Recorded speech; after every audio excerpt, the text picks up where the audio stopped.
انتظار می رود تا چند هفته دیگر افغانستان صاحب یک زعیم جدید گردد.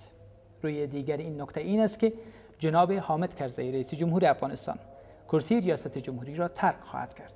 البته کارکردهای نخستین رئیس جمهور منتخب افغانستان را تاریخ قضاوت خواهد کرد.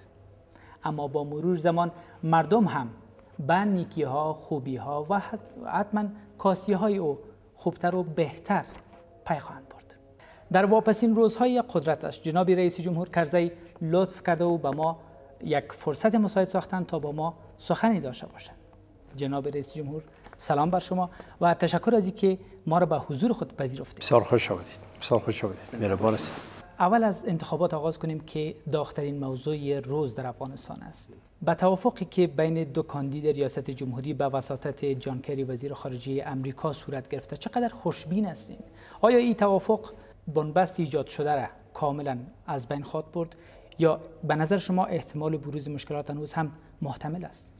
خب امیدوار هستیم که رای‌های مردم افغانستان احترام شوند. رای واقعی و حقیقی مردم از رای نادرست تفکیک شد و باز به اساس رای مردم افغانستان رئیس جمهور آینده کشور تعیین شد و به او رای مردم احترام شود و برای جمهوری که به رای مردم افغانستان تعیین میشه احترام شود و همکاری شود.